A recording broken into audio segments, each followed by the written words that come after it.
Assalamualaikum warahmatullahi wabarakatuh. Perkenalkan, nama saya Yulia dengan NIM 230600035 akan mempresentasikan bab 13 yang berjudul Pengujian Hipotesis Sampel Besar.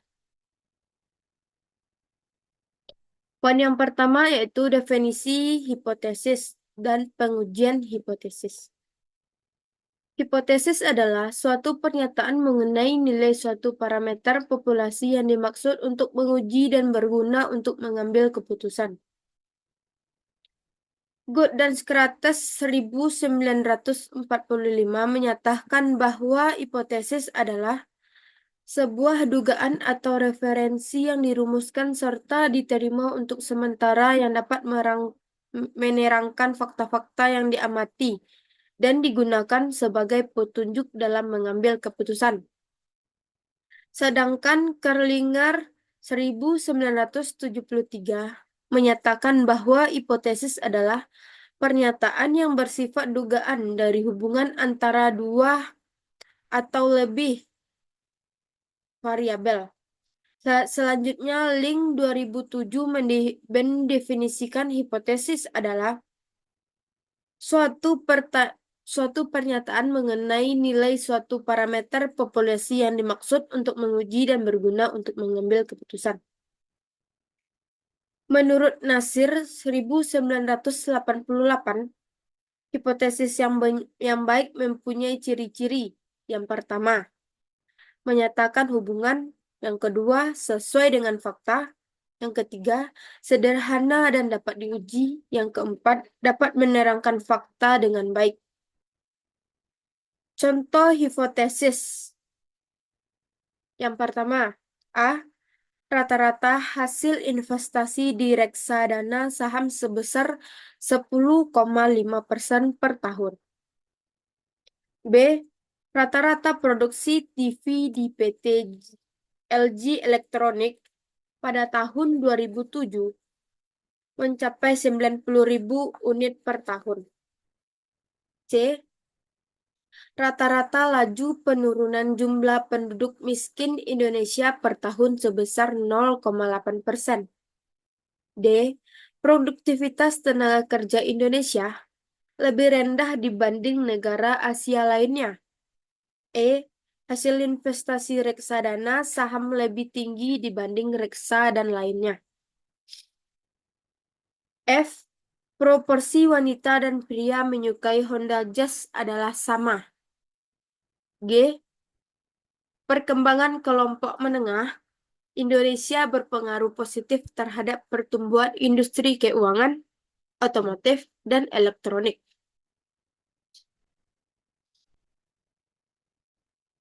Contoh A, B, dan C menunjukkan hipotesis yang menyajikan fakta yang perlu diuji, yaitu nilai 10,5%, 90.000 per unit, dan 0,8%. Contoh D, E, dan F, dan G menyatakan hubungan antara sesuatu dengan sesuatu dengan sesuatu yang lainnya. Contoh D dan E menggambarkan perbandingan nilai rata-rata hitung. Contoh D menggambarkan perbandingan proporsi. Sedangkan contoh E menggambarkan hubungan antar variabel, yaitu antara persentase kelompok menengah dan investasi industri keuangan, otomotif, dan elektronik.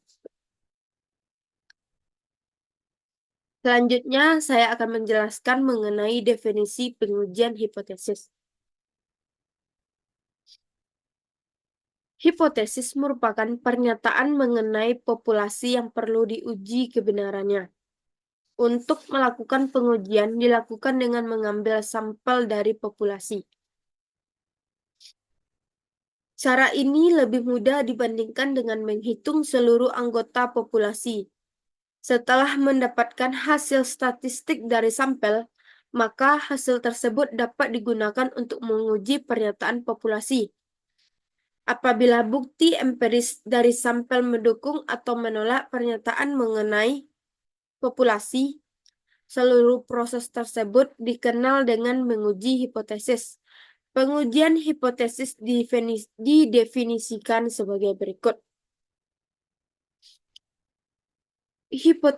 Pengujian hipotesis adalah prosedur yang didasarkan pada bukti sampel yang dipakai untuk menentukan apakah hipotesis merupakan suatu pernyataan yang wajar dan oleh karenanya tidak ditolak, atau hipotesis tersebut tidak wajar dan oleh karena itu harus ditolak.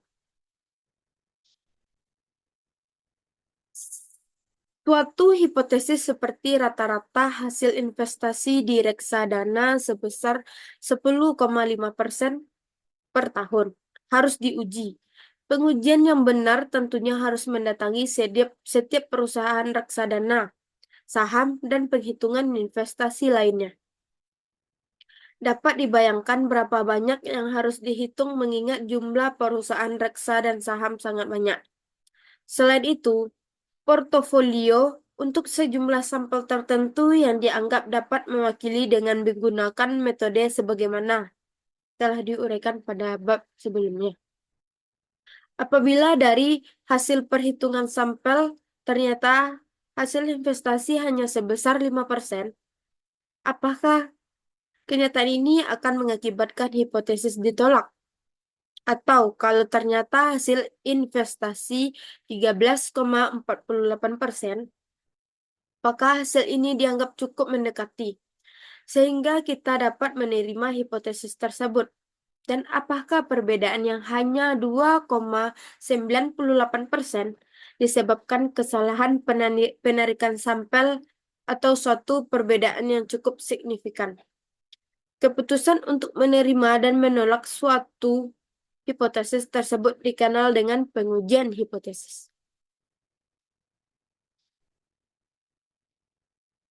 Selanjutnya, saya akan menjelaskan mengenai prosedur pengujian hipotesis. Pengujian hipotesis yang dimaksud untuk memutuskan apakah akan menerima atau menolak hipotesis berdasarkan data yang diperoleh dari sampel. Pengujian statistik baik menerima atau menolak tidak dimaksud untuk membuktikan bahwa sesuatu benar atau secara absolut, tetapi pengujian statistik memberikan bukti yang cukup untuk menerima atau menolak suatu hipotesis. Untuk menentukan keputusan tersebut, terdapat suatu prosedur terdiri dari 5 langkah. Yang pertama, langkah yang 1, merumuskan hipotesis atau disebut juga dengan hipotesis nol, H0, dan hipotesis alternatif H1.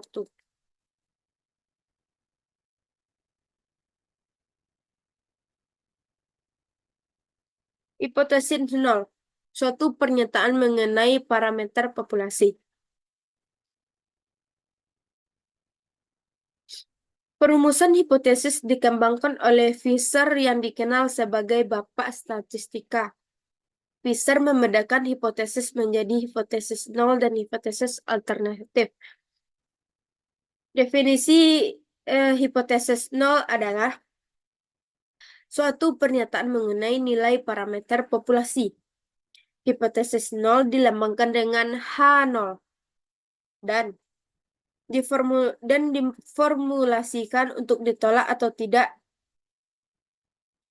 ditolak sesuatu pengujian sesudah pengujian. Dalam hipotesis nol selalu ada implikasi, tidak ada beda dalam suatu perumusan. Bahasanya dinyatakan dengan tidak berbeda antara satu dengan yang lain. Sebagai contoh, pernyataan hipotesis H0 adalah sebagai berikut. Yang pertama, rata-rata hasil investasi reksadana saham tidak berbeda secara nyata dari 10,5%. Atau rata-rata hasil investasi reksadana saham sama dengan 10,5%. Hipotesis nol dilambangkan sebagai H0 banding U sama dengan 10,5%. 2. Rata-rata TV di PT LG Elektronik sama dengan 90.000 per unit. Hipotesis 0 dilambangkan sebagai H0 banding U sama dengan 90.000. 3. Rata-rata produktivitas tenaga kerja Indonesia tidak berbeda dengan produktivitas tenaga kerja negara Asia lainnya. Hipotesis 0 dilambangkan sebagai H0 banding UP sama dengan upah, di mana P simbol produktivitas tenaga kerja Indonesia dan P lambang produktivitas tenaga kerja Asia. Hipotesis 0 juga bisa dilambangkan dengan selisih nilai rata-rata, yaitu H0 sama dengan UP dikurang upah sama dengan 0.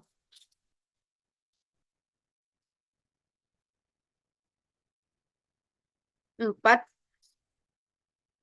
Proporsi pria yang menyukai Honda Jazz tidak berbeda dengan proporsi wanita yang menyukai Honda Jazz. Hipotesis 0 dilambangkan sebagai berikut. H0 dibagi PP sama dengan PW, di mana PP simbol proporsi pria dan PW simbol proporsi wanita. Hipotesis 0 juga bisa dilambang dengan selisih nilai proporsi, yaitu H0 sama dengan banding PP dikurang PW sama dengan 0.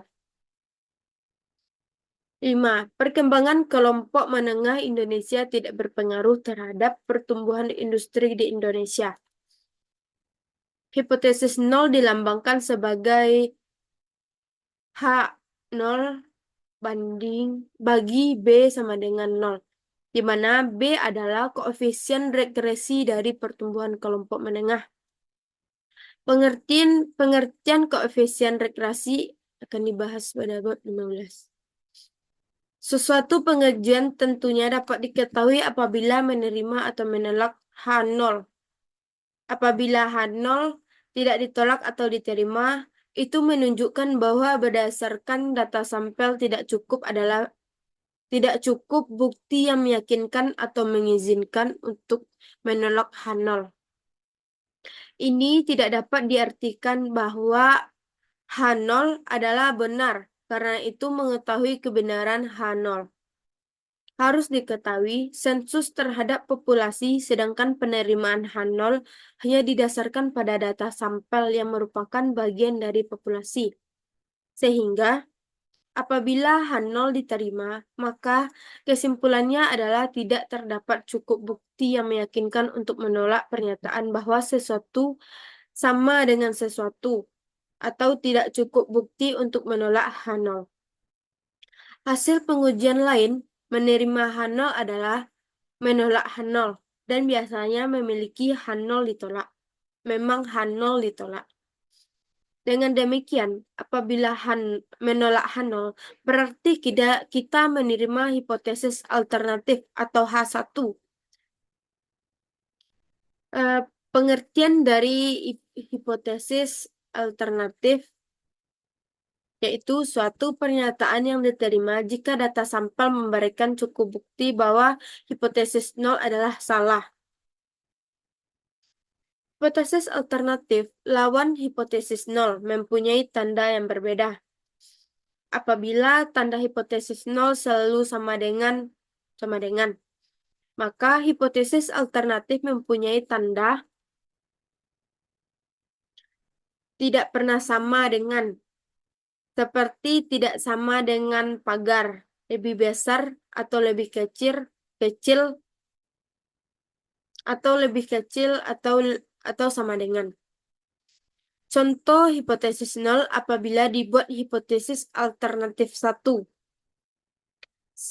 Yang pertama, rata-rata hasil investasi reksadana saham tidak sama dengan 10,5%. Hipotesis alternatif dilambangkan sebagai H1 bagi U tidak sama dengan 10,5%. 2. Rata-rata produksi TV di PT LG Electronics tidak sama dengan 90.000. Hipotesis alternatif dilambangkan sebagai H1 banding U pagar 90.000. 3. Rata-rata produksi tenaga kerja Indonesia lebih rendah dari produksi tenaga kerja negara asing lainnya. Hipotesis alternatif dilambangkan sebagai H1 bagi UPI kecil kecil dari upah atau H1 sama dengan upah besar besar dari UPI. Hipotesis alternatif juga bisa dilambangkan dengan selisih nilai rata-rata, yaitu H1 sama dengan UPI dikurang upah kecil 0 atau H1 sama dengan upah dikurang UPI besar dari 0. 4. Proporsi pria yang memakai Honda Jazz lebih kecil atau sama dengan proporsi wanita. Hipotesis alternatif dilambangkan sebagai H1 sama dengan PP kecil sama PW. Hipotesis alternatif juga bisa dilambangkan dengan selisih nilai proporsi, yaitu H1 sama dengan P1 dikurang P dikurang PW kecil sama dengan 0. 5. Perkembangan kelompok menengah Indonesia berpengaruh terhadap pertumbuhan industri Indonesia. Hipotesis alternatif dilambangkan sebagai H0 bagi B sama dengan 0.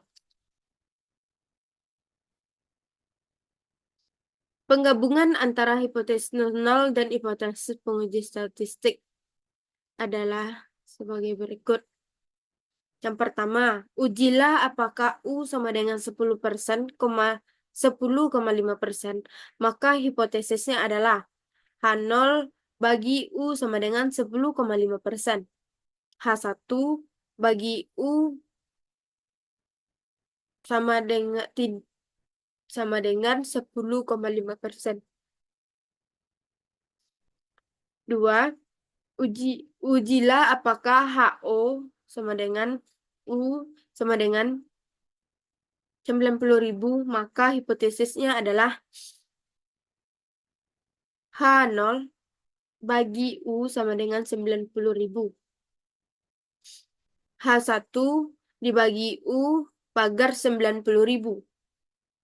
3. Ujilah apakah H0 dibagi upah sama dengan UPI. Maka hipotesisnya adalah H0 sama dengan UPI sama dengan upah atau H0 bagi UPI dikurang upah sama dengan 0. H1 dibagi upah besar dari UPI atau H1 dibagi upah dikurang UPI besar dari 0. Yang keempat, ujilah apakah H0 sama dengan PP sama dengan PW. Maka hipotesisnya adalah H0 bagi PP sama dengan PW atau P0 bagi PP dikurang PW sama dengan 0. H1 bagi PP kecil dari PW atau H1 bagi PP dikurang PW kecil dari 0. Ujilah apakah H0 sama dibagi B sama dengan 0. Maka hipotesisnya adalah H0 bagi B sama dengan 0. H1 dibagi B pagar 0. Langkah selanjutnya yaitu menentukan taraf nyata. Menentukan taraf nyata. Setelah merumuskan hipotesis nol dan hipotesis alternatif, maka langkah keduanya adalah menentukan taraf nyata atau nilai kritis. Ada juga yang menyebutnya dengan tingkat risiko yang dapat didefinisikan sebagai berikut. Taraf nyata adalah probabilitas menolak hipotesis nol apabila hipotesis nol tersebut adalah benar.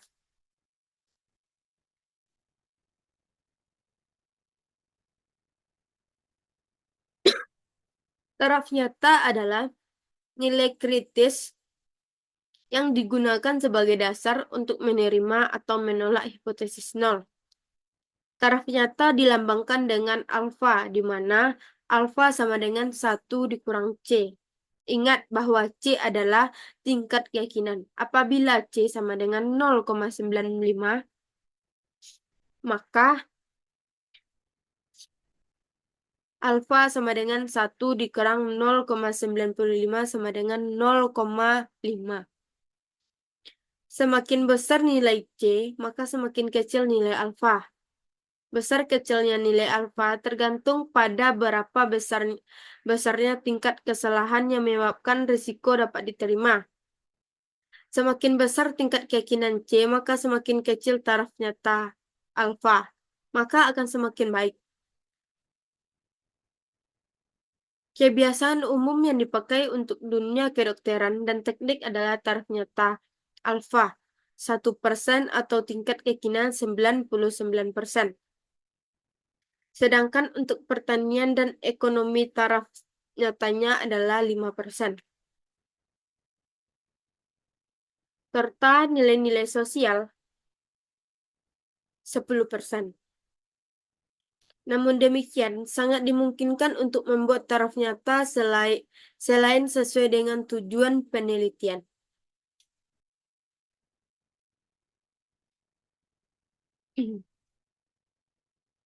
Langkah ketiga yaitu menentukan uji statistik. Uji statistik adalah untuk mendapatkan suatu nilai dari sampel guna untuk memutuskan untuk menerima atau menolak hipotesis nol. Ada beberapa bagian uji statistik seperti uji Z, uji T, uji V, dan uji C kuadrat. Uji statistik didefinisikan sebagai uji statistik adalah suatu nilai yang diperoleh dari sampel dan digunakan untuk memutuskan apakah akan diterima atau menolak hipotesis. Pada bagian ini akan dibahas uji Z, sedangkan uji yang lainnya akan dibahas selanjutnya. Jika Z diperoleh dari rumus berikut, rumus yang ini, di mana Z adalah nilai Z, X adalah nilai rata-rata hitung sampel, U, rata-rata hitung populasi, SX adalah standar error sampel, di mana XS sama dengan O per akar N apabila standar deviasi populasi diketahui, dan SX sama dengan S per akar N, dan apabila standar deviasi populasi tidak diketahui.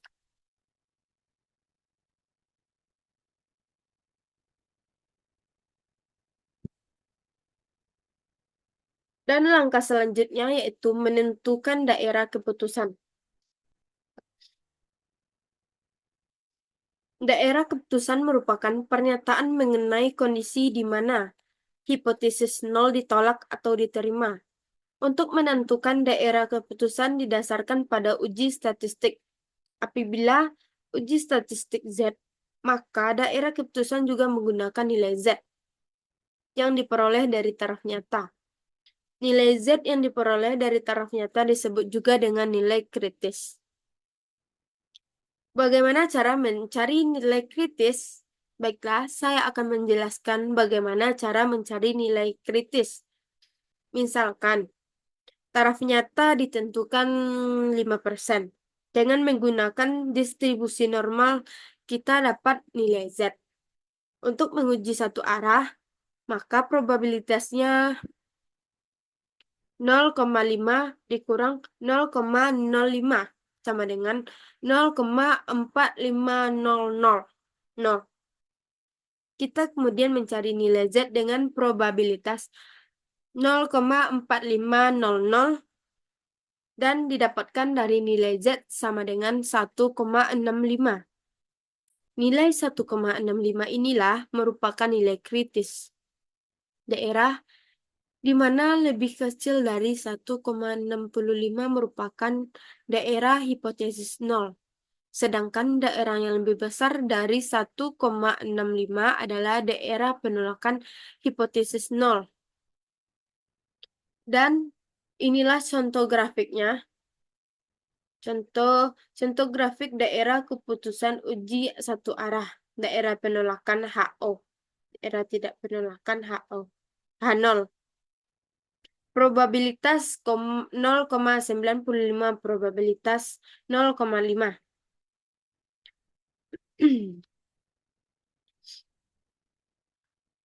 Selain daerah keputusan untuk satu arah, juga ada daerah keputusan untuk dua arah. Kita dapat menerapkan contoh misalkan taraf nyata 5%. Apabila uji dua arah, maka taraf nyata tersebut dibagi menjadi dua arah yang sama besar. Nilai alfa sama dengan 0,05 dan dua arah alfa per 2 sama dengan 0,05 per 2 sama dengan 0,025.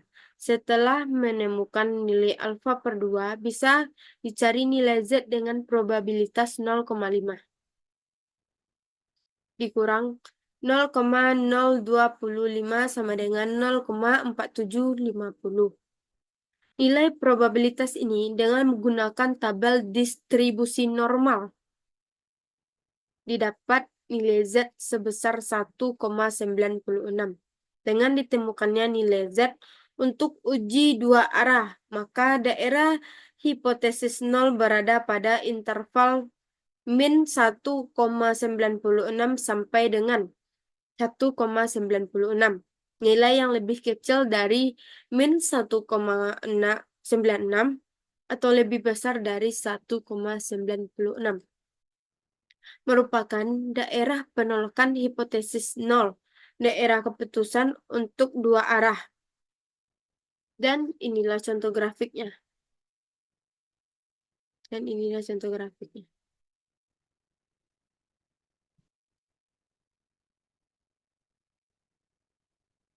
Langkah kelima yaitu uji signifikan satu arah dan dua arah.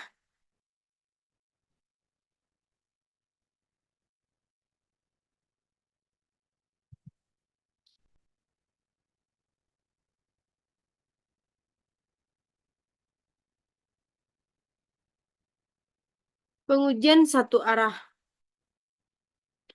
Pada langkah keempat ini, dari prosedur pengujian hipotesis sudah disinggung pengujian satu arah dan dua arah. Pengujian satu arah adalah penolakan H0 hanya satu, yaitu terletak di ekor sebelah kanan saja atau ekor sebelah kiri saja. Karena hanya satu daerah penolakan berarti luas daerah penolakan tersebut sebesar taraf nyata, yaitu alfa. Dan untuk nilai kritisnya bisa ditulis dengan Z alfa. Sedangkan pengujian kedua arah adalah daerah penolakan H0 ada dua daerah, yaitu terletak di ekor sebelah kanan dan kiri. Karena mempunyai dua daerah, maka masing-masing daerah mempunyai luas 1/2 taraf nyata yang dilambangkan dengan 1/2 alfa. Dan nilai kritisnya biasa dilambangkan dengan Z 1/2 alfa. Pengujian satu daerah disebut juga dengan on-tail test. Digunakan untuk daerah keputusan penolakan H0 dengan tanda-tanda kecil lebih besar dari atau lebih kecil dari. Berikut adalah contoh uji signifikan menggunakan tanda lebih besar dan lebih kecil.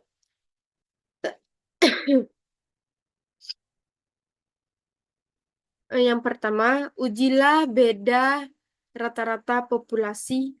Misalkan, hipotesisnya adalah rata-rata hasil investasi lebih kecil dari 10,5%.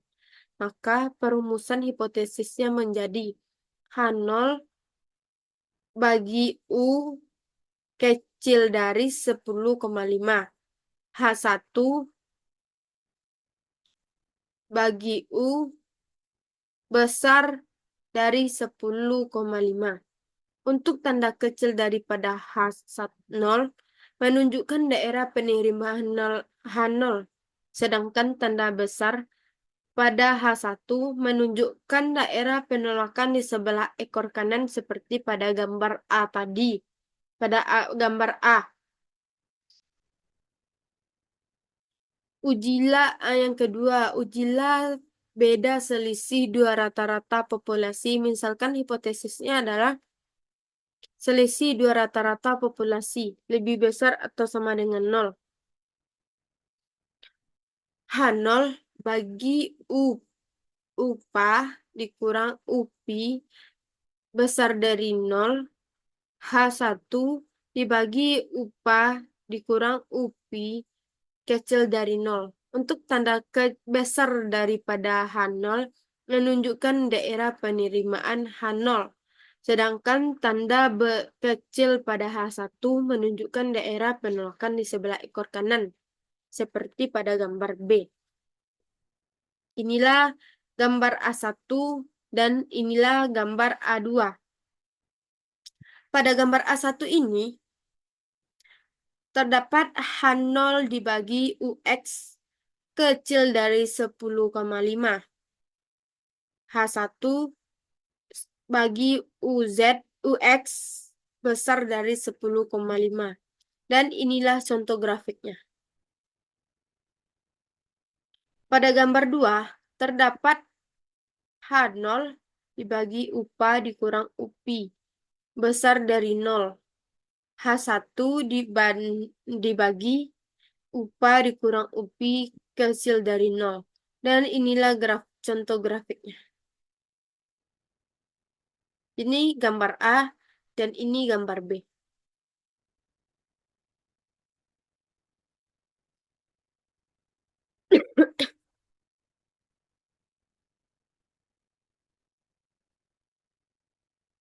Contoh pengujian dua arah.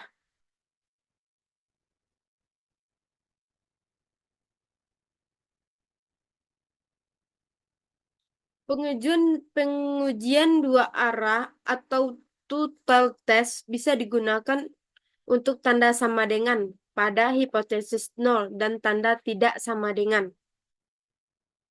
Pada hipotesis alternatif, tanda sama dengan dan tanda tidak sama dengan ini tidak menunjukkan satu arah, sehingga pengujian dilakukan untuk dua arah. Dan inilah contohnya. Ujilah nilai rata-rata sama dengan 10,5%, maka hipotesisnya dirumuskan sebagai berikut, sebagai ini. H0 bagi U sama dengan 10,5%. H1 bagi U tidak sama dengan 10,5%. 2. Ujilah nilai koefisien untuk B sama dengan 0. Maka hipotesisnya dirumuskan sebagai berikut. H0 bagi B sama dengan 0. H1 bagi B tidak sama dengan 0. Dengan menggunakan taraf nyata delta alfa sama dengan 0,05, maka karena daerah penolakan H0 ada 2, maka masing-masing daerah mempunyai luas alfa per 2 sama dengan 0,05 per 2 sama dengan 0,025. Luas daerah alfa per 2 sama dengan 0,025. Untuk penolakan H0, maka luas daerah penerimaan H0 sama dengan 0,5 per 0,025 sama dengan 0,4750. Nilai Z dengan probabilitas 0,4750 adalah 1,6. Itu 0,6. Dan inilah contoh pengujian dua arah. Perlu diingat bahwa luas di bawah kurva adalah 1. Oleh karena taraf nyata 0,5, taraf nyata, ini taraf nyata 0,5, dan ada dua taraf penolakan, maka luas masing-masingnya adalah 0,025. Ini. Nah, taraf masing-masingnya adalah 0,025 dan ini juga 0,025. Jadi sama.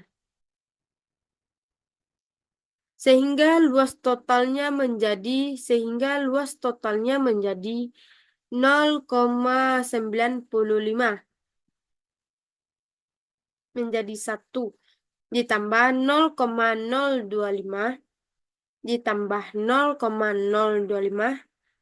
Kurva normal juga bersifat simetris. Apabila dibagi menjadi dua bagian, maka luas masing-masing akan sama dengan 0,5. 0,5. Apabila luas daerah penolakan pada ujung kanan dan ujung kiri 0, ini ujung kanan, ini ujung kiri 0,025, maka luas daerah penerimaan H0 sama dengan 0,4750 yang diperoleh dari 0,2. 0,5 yang diperoleh dari 0,5 dikurang dengan 0,025 dikurang dengan ini. Dengan menggunakan tabel luas di bawah kurva normal, maka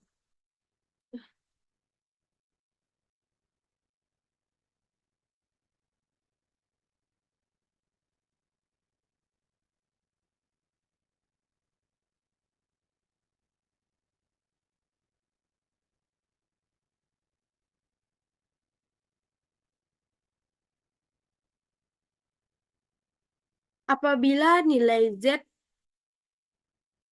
dari uji statistik menghasilkan nilai antara min 1,96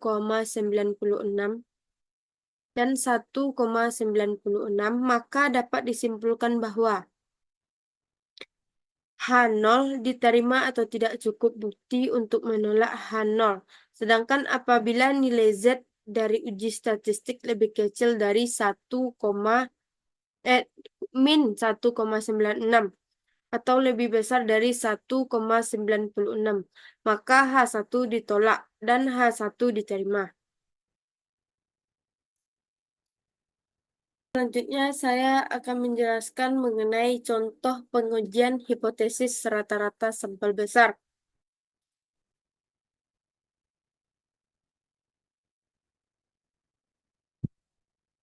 Ada 3 hal yang terkait dengan pengujian hipotesis rata-rata dan proporsi sampel besar.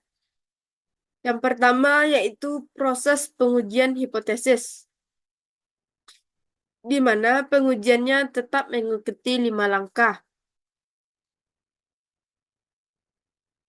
Mulai dari perumusan hipotesis, menentukan taraf nyata, uji statistik, penentuan daerah keputusan, sampai mengambil keputusan. Yang kedua,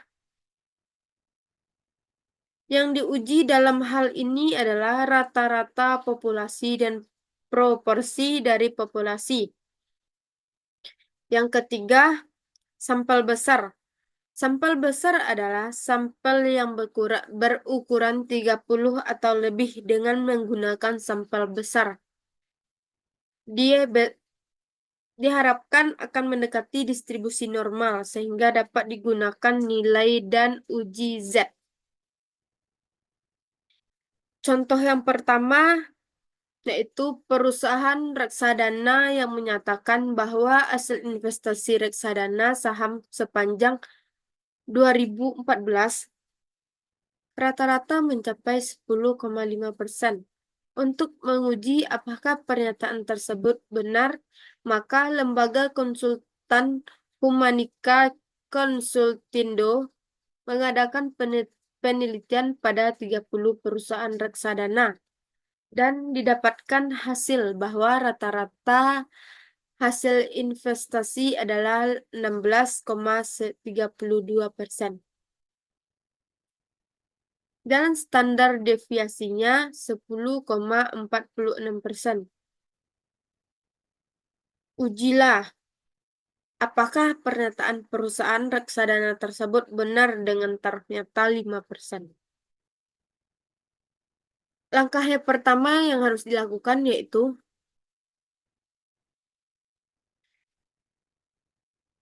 merumuskan hipotesis. Hipotesis yang menyatakan bahwa rata-rata hasil investasi sama dengan 10,5%. Ini merupakan hipotesis nol dan hipotesis alternatifnya adalah rata-rata hasil investasi tidak sama dengan 10,5%. Hipotesis tersebut dapat dirumuskan sebagai berikut. H0 bagi U sama dengan 10,5%. H1 bagi U sama dengan 10,5%. Apabila melihat tanda sama dengan dan tidak sama dengan perumusan hipotesis tersebut, maka tanda itu menunjukkan adanya pengujian dua arah. Langkah kedua yaitu menentukan taraf nyata.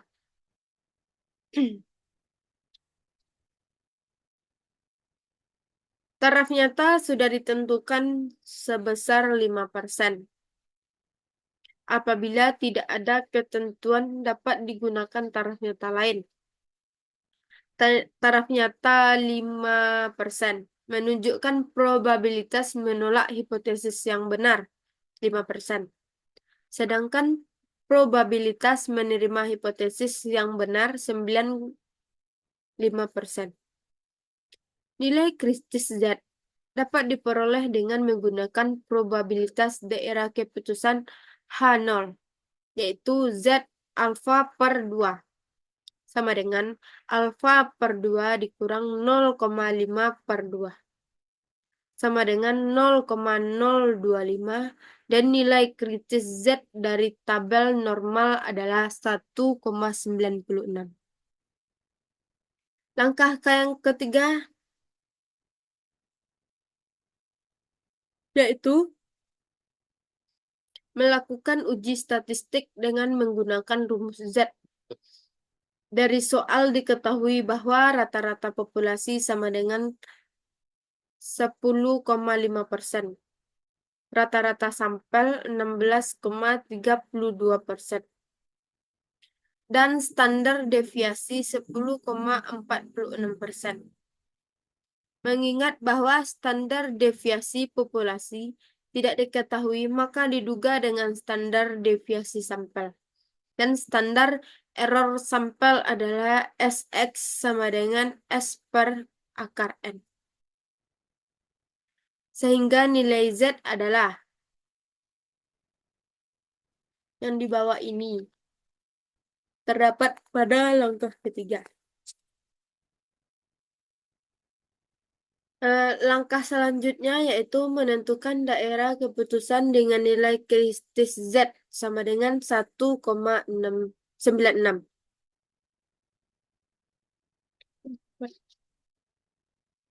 Dan inilah contoh grafiknya. Ini contoh grafik pada langkah keempat. 0,025 sama besar, sudut kanan dan sudut kiri ini sama besar. Langkah kelima yaitu mengambil keputusan. Nilai uji Z ternyata terletak pada daerah menolak H0. Nilai uji Z sama dengan 3,04 terletak di sebelah kanan. 1,96. Oleh sebab itu, dapat disimpulkan bahwa menolak H0 dan menerima H1. Sehingga pernyataan bahwa hasil rata-rata reksadana saham sama dengan 10,5% tidak terbukti.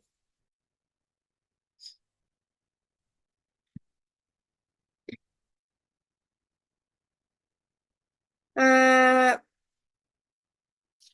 contoh soalnya.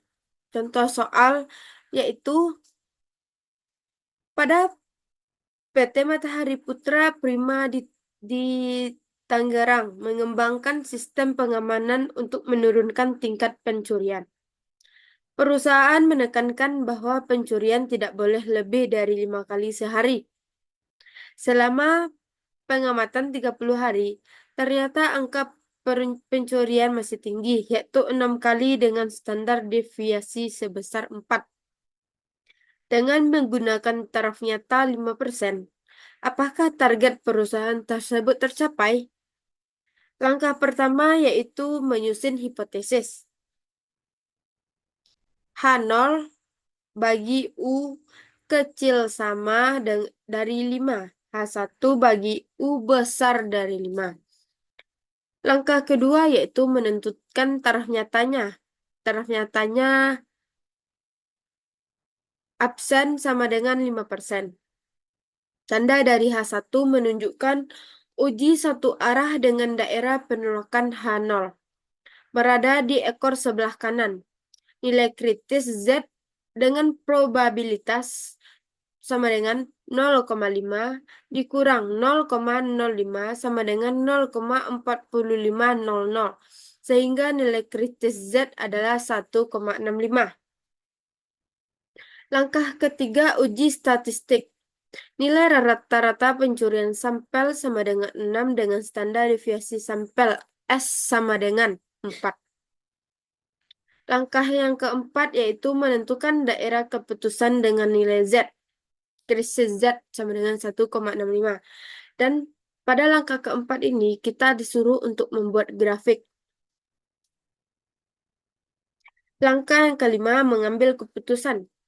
Nilai uji Z terletak pada daerah tidak menolak H0. Hal ini menunjukkan bahwa A0 diterima dan H1 ditolak. Kesimpulan dari kondisi ini bahwa tidak cukup bukti untuk menolak H0. Sehingga rata-rata pencurian memang di bawah 5 dan mencapai target perusahaan. Baiklah, di sini saya akan menjelaskan mengenai menguji hipotesis proporsi sampel besar. Inilah rumusnya. Ini rumus eh, untuk menguji proporsi sampel besar, di mana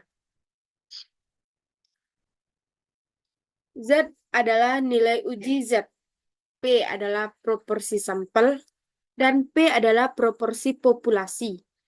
N adalah jumlah sampel. Untuk pengujian hipotesis proporsi sampel besar mempunyai proses yang sama dengan pengujian hipotesis rata-rata. Namun demikian, terdapat perbedaan antara rumus Z untuk proporsi dan rumus Z untuk proporsi adalah itulah rumusnya yang tadi.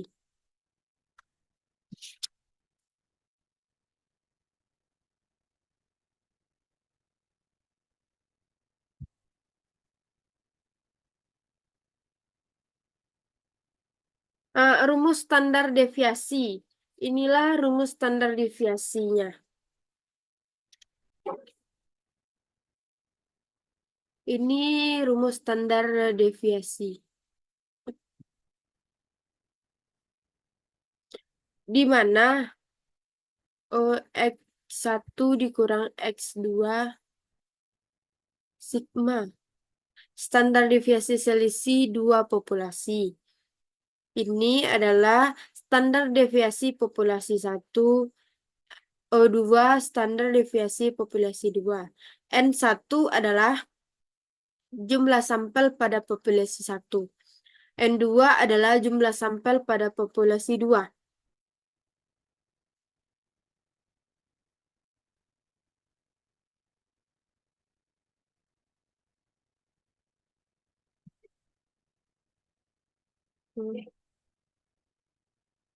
Dan selanjutnya itu rumus uji statistika Z.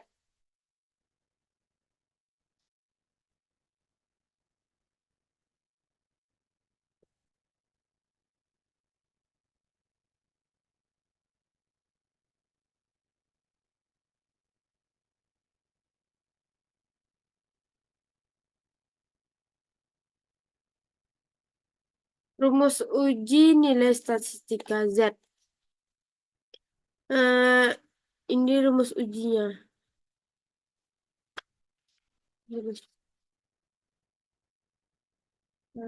Baiklah, saya akan memberikan contoh soal.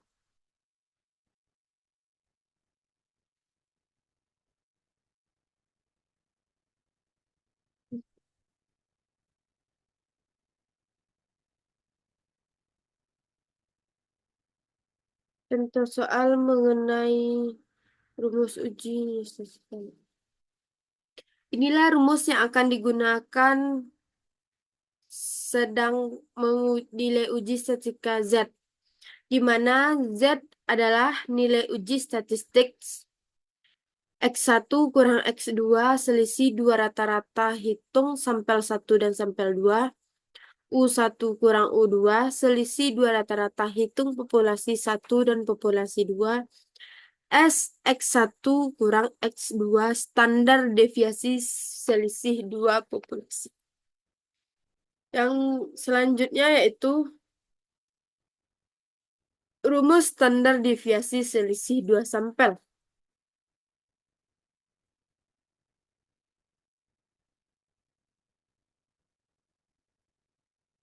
Inilah rumus yang dipakai yang terletak pada yang berwarna biru, di mana X1 dikurang X2 adalah standar deviasi selisih dua sampel. S1 standar deviasi sampel 1, S2 standar deviasi sampel 2, N1 jumlah sampel 1, dan N2 jumlah sampel 2.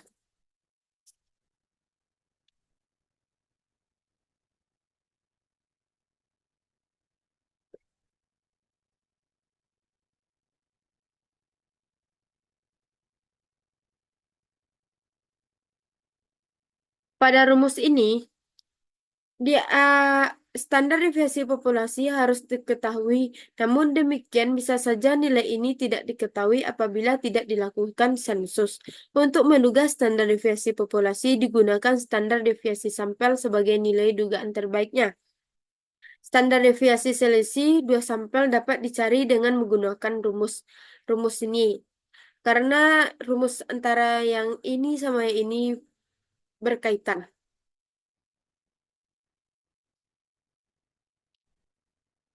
Menguji hipotesis selisih proporsi sampel besar.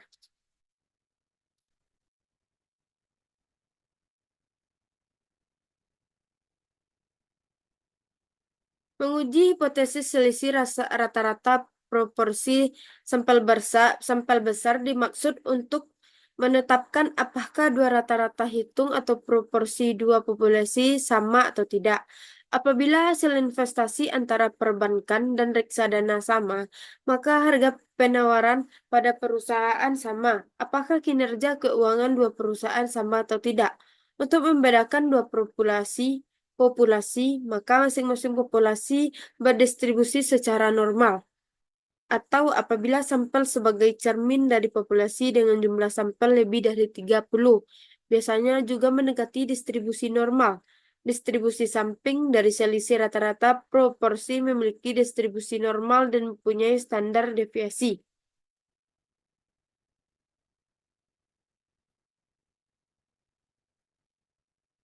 Dan inilah contoh rumus yang digunakan.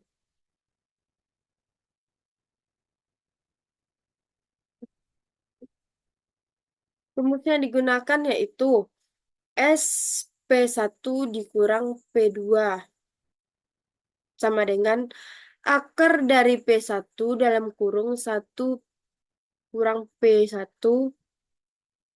per N1 ditambah P2 dalam kurung 1 kurang P2 per N kuadrat N2, di mana SP1 dikurang P2 standar deviasi selisih dua proporsi populasi, P1 proporsi populasi dan P2 proporsi populasi 2. N1 jumlah sampel pada populasi 1, N2 jumlah sampel pada populasi 2.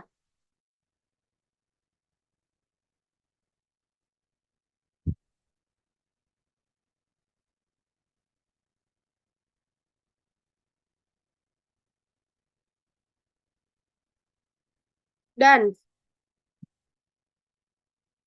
pada rumus ini, sedangkan nilai uji statistik Z dirumuskan sebagai berikut. Dan inilah rumusnya yang ada di dalam kotak. Z adalah nilai uji statistik selisih dua proporsi populasi, P1 kurang P2 selisih dua proporsi sampel 1 dan sampel 2.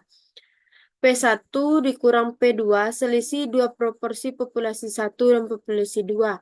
SP1 dikurang P2 standar deviasi selisih dua proporsi populasi. Standar deviasi selisih dua sampel adalah seperti berikut, di mana rumus terdapat adalah kejadian sukses pada sampel 1 dan sampel 2. Pada rumus ini, rata-rata dan standar deviasi populasi harus diketahui. Namun, demikian bisa saja nilai ini tidak diketahui apabila tidak dilakukan sensus. Untuk menduga standar, deviasi populasi digunakan standar deviasi sampel sebagai nilai dugaan terbaiknya. Contoh uji satu arah selisih proporsi. Tidak bisa dipungkiri kehadiran nilai media sosial Facebook, Twitter, Google, LinkedIn, Pinterest, Instagram, dan lainnya dalam beberapa tahun terakhir ini telah mengubah pola hidup masyarakat. Meski perubahan tersebut juga beda-beda tergantung pada geografi, budaya, dan kondisi ekonomi masing-masing, di samping berbagai peran tersebut yang semakin digemari masyarakat, media sosial juga menjadi masalah baru di tengah masyarakat. Para sosiolog menyebut media sosial sebagai pisau bermata dua yang memiliki sisi positif sekaligus sisi negatifnya. Salah satu dampak buruknya adalah meningkatkan kejahatan dunia maya. Di media sosial, untuk mengetahui seberapa besar kejahatan dunia maya, maka dilakukan survei terhadap remaja atau orang dewasa pengguna media sosial. Dari 350 responden remaja, sebanyak 150 orang menyatakan pernah menjadi korban kejahatan dunia maya. Sedangkan dari 400 responden orang dewasa, sebanyak 205 orang menyatakan pernah menjadi korban kejahatan dunia maya dengan taraf nyata 5%. Ujilah apakah proporsi remaja dan dewasa sama dalam mengalami kejahatan dunia maya. Dan inilah langkah yang pertama yang harus dilakukan. Merumuskan hipotesis. Kita akan menguji pernyataan bahwa proporsi remaja atau atau kita istilahkan dengan P1 sama dengan proporsi dewasa P2 yang mengalami kejahatan dunia maya. Hipotesis tersebut dapat dirumuskan H0 bagi P1 kurang P2 sama dengan 0. H1 bagi P1 kurang P2 tidak sama dengan 5. Langkah kedua, menentukan taraf nyata. Taraf nyata sudah ditentukan sebesar 5%. Nilai kritis Z dapat diperoleh dengan cara mengetahui probabilitas daerah keputusan H0, yaitu Z alfa per 2 sama dengan 0,5 dikurang 0,05 per 2, sama dengan 0,47550. Dan nilai krisis Z dari tabel normal adalah 1,96. Langkah ketiga yaitu melakukan uji statistik dengan menggunakan rumus Z untuk selisih dua proporsi sampel. Diketahui, dan inilah nilai standar error selisih proporsi memakai rumus yang di bawah ini. Nilai uji statistik memakai rumus yang ada di kolom biru ini. Langkah keempat, menentukan daerah keputusan dengan nilai kritis Z sama dengan 1,96. Dan inilah grafiknya, di mana sisi kanan dan sisi kiri sama besar. Sisi kiri 0,025 daerah penolakan H0 dan sisi kanan 0,025 daerah penolakan H0. Dan jumlah sisi kanan dan sisi kiri daerah tidak menolak H0 sejumlah dengan 0,95. Contoh langkah kelima yaitu menentukan keputusan dengan nilai krisis Z sama dengan min 1,96 sedangkan nilai uji statistik min 2,29 berada di daerah penolakan H0. Ini berarti H0 ditolak dan H1 diterima. Terdapat cukup bukti bahwa selisih proporsi remaja dan dewasa tidak sama dengan 0 atau proporsi remaja dan dewasa berbeda. Kejahatan di dunia maya banyak dialami oleh orang dewasa. Pengertian kesalahan jenis 1 dan kesalahan jenis 2. Kesalahan jenis 1 yaitu adalah apabila keputusan menolak H0 dan padahal seharusnya H0 itu adalah benar.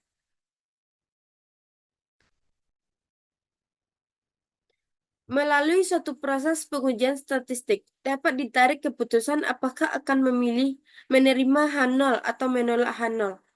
Dasar dari penarikan kesimpulan tersebut adalah sampel, sehingga dapat ditarik suatu kesimpulan yang benar. Jika H0 benar, maka H0 diterima, atau jika H0 salah, maka H0 ditolak. Pada pernyataannya, bisa terjadi penolakan H0 pada penolakan H0 benar dan pada menerima H0 pada H0 salah. Kejadian pertama yaitu menolak H0. Padahal H0 benar disebut dengan jenis kesalahan 1 dan probabilitas dari kesalahan jenis dilambangkan dengan alfa. Baiklah, selanjutnya yaitu mengenai kesalahan jenis 2. Sebagai contoh, seorang investor ingin menanamkan modal di reksadana. Untuk itu, ia memilih seorang manajer investasi yang andal. Ia akan memilih seorang manajer apabila manajer tersebut tidak membuat kerugian sebesar 5%. Dari total transaksi, untuk keperluan tersebut, diambil sampel 30 transaksi dan ternyata ada 6 transaksi, 20%, 6/30 yang merugi. Oleh karena itu, jumlah transaksi rugi sebesar 20%, maka manajer itu tidak dipilih. Keputusan untuk tidak memilih manajer itu benar apabila kerugian transaksi mencapai 20%. Namun, bisa terjadi kesalahan apabila sebenarnya manajer tersebut dapat melakukan transaksi sebesar 900 kali dan hanya 6 transaksi yang rugi, sama dengan 0,7%. Kerugian transaksi hanya 0,7% dan lebih kecil dari ketentuan 5%. Apabila keputusan investor menolak manajer investasi, di mana kebenarannya manajer investasi tersebut benar, dan maka dikenal dengan kesalahan jenis 1. Kesalahan jenis 2 terjadi apabila menerima H0, apabila H0 salah dan probabilitas untuk melakukan kesalahan jenis 2 dilambangkan pada B. Kesalahan jenis 2 adalah apabila keputusan menerima H0 apabila seharusnya H0 salah.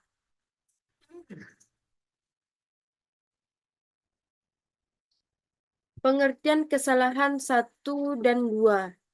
Dan inilah contohnya. Situasi keputusan H0 benar dan H0 salah. Pada penerimaan H0 dalam H0 benar keputusannya tepat. 1 dikurang alfa. Dan tolak H0 kesalahan jenis 1 alfa. Pada H0 salah kesalahan jenis 1